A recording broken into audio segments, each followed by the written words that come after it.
Paper discuss करना ही नहीं है। Hello everyone, I'm Ankit and you're watching StudyIQ IAS English. We are usually not live on Sundays, but today is a glaring exception. Why? Today, 24th of May is also the day of UPSC Prelims. As you can see behind me, I have UPSC paper with me. The paper, which just got concluded few minutes back, has thrown in many surprises this year. Just start to look at these questions. From the first 20 questions, how many? 20. First 20 questions here are belonging to just one and one subject only, that is history. Yes, history has many subsections: medieval, ancient, modern, etc. Art and culture even. But if you look at first 20 questions here, these are histories. And to talk about history with me here today is none other than Alok Ojha sir. So Alok Ojha sir, please welcome. Thank you, Ankit sir.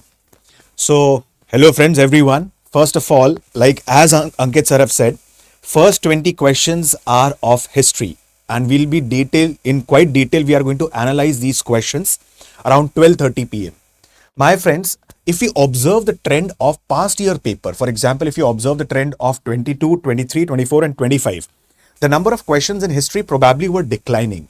But as it is said, UPSC, it's not just about Union Public Service Commission, it's also unpredictable. So in such a situation, if we observe one thing, drastically there has been rise in the number of questions from perspective of history. Last year, approximately 9 to 10 questions were there in history, including ancient, medieval and modern. But if you observe this year's question paper, you will come to know one thing, that the first 20 questions, still 20 questions, okay, they are dedicated to history. And it's an admixture of all the things.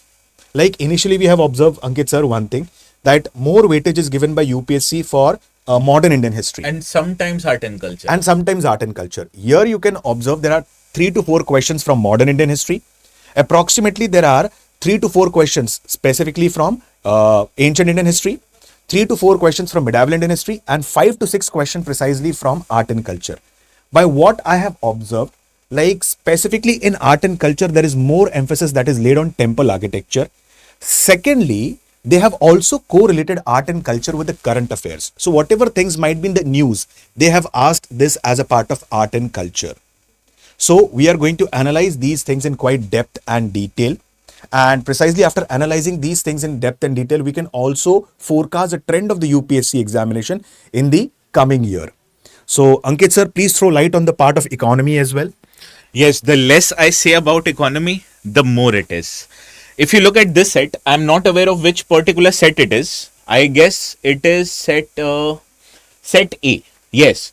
So I'm analyzing set A. In the set A, if you go at the last from 86th, sorry, not 86th, 87th question, you will come across the first set. I'm not aware of which particular set it is. Okay. Now, if you look at this question, from 87th onwards is the first time you encounter an economy question in this paper. So, the students who must be attempting this particular set in their UPSC exam must have been for a shock. Why? Because for the past few years, we have seen economy averages around 15 to 17 questions every year. Last year, it was 18. Sometimes it is 14.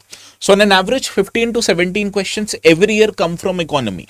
But prima facie, looking at this paper, questions of economy have declined to about 10 to 11 questions. And the difficulty level of these questions are someone in for a mix. There are 5 to 6 very easy, straightforward one-liner questions. And rest, about 4 to 5 questions, are on the tougher side. You need to have very intricate factual details in order to solve those tough questions from economy. But that doesn't mean that next year economy questions might not come in the range of 15 to 17. That is very much a possibility. As few minutes back, sir only said, UPSC, Union Public Service Commission's other name, which we call sometimes, is Unpredictable Service Commission. Exactly. So going by 1 year aberration, you can't say for sure that this trend is going to continue. Exactly. But today we are here to analyze 2026 paper, and we are going to do that in a matter of half an hour or so, where first sir will come live about history questions, then gradually we'll take subject by subject. Similarly, what I saw, and I was also shocked about it, at the range of 51 question, you will see some questions which are very lengthy in nature. These are essentially case study type questions which you generally expect in UPSC mains in GS paper 4. But similar questions from polity and governance have appeared, and the moot part about this question, even if they are easy, you would spend a huge or considerable amount of time in reading and analyzing these questions. So it eats up away from the 2 hours time that you all get while you're attempting the prelims. So this is how this paper on the last few years has been most unpredictable. The nature of the questions, although not very tough, are very different. So it will try to throw you off. I don't know how many of you watch cricket. In cricket, there is a very special ball, that spinner's ball, called as doosra. It is not an unusual ball, but that kind of a ball you don't expect from that particular bowler, and that is why it is called as doosra. So this paper is like a doosra in cricket. Okay, so this is what you gauge from the kind of an analysis. Now, from polity questions, I did not have time to go through all of them, but from what I gone through, these polity questions you will be able to solve if you have gotten the conceptual grasp of it. Similarly, after history, from 21st till about 40, there are questions belonging to environment. Exactly. This trend we saw emerged in 2015 and 16 because UPSC takes hirings even from the Indian Forest Service from this very prelims. So the emphasis on environment for the past 2 years have increased, which in a way declined, but now it has recuperated in form of many questions that have appeared in this exam. So apart from history, the second subject that covers most amount of questions is environment.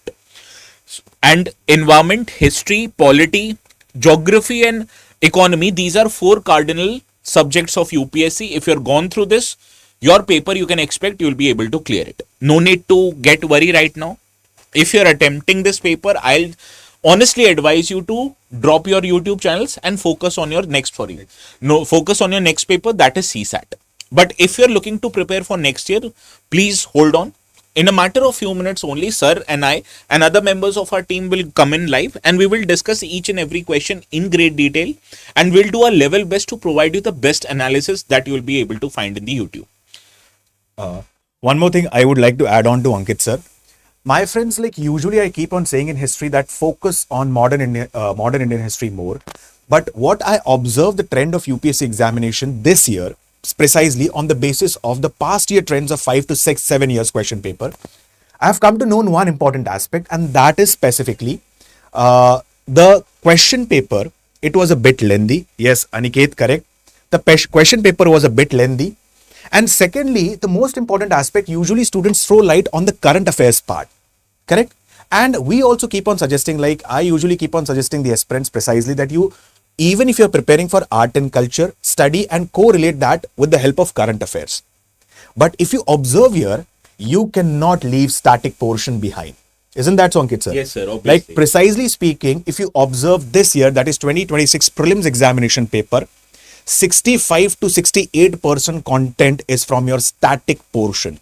That is history, geography, polity, economy and environment. So that plays a very crucial role. So I'm not saying you can avoid the current affairs part, but yes, you have to pay proper attention to the static part. And from here, we can learn that static part should be learned precisely from the part of basics to the foundation to the advanced level, because it is not just about the NCERT or Tamil Nadu State Board book. You have to keep on adding to your knowledge.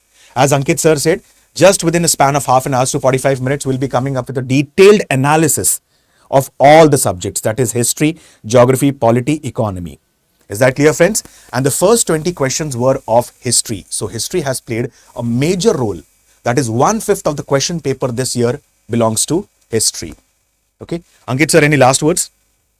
So as sir said, do not get disheartened by the nature of this paper. Yes, UP has a habit of throwing googlies towards you. But the moot point is that you have to read each and every questions properly, understand them. Some of them might look very difficult at the outset, but when you read them, you'll realize that those questions are not that tough. So this is how we will also approach our discussion period. So in a matter of few minutes, we'll meet again. Please have a very good day. Also, you're not commenting. Please do let me know in the comments what is your own analysis of this very paper. I'd want to know from your side as well. So this is all from my side and Alok sir side. Just in a matter of half an hour or so, we'll meet again. So please have a very good day.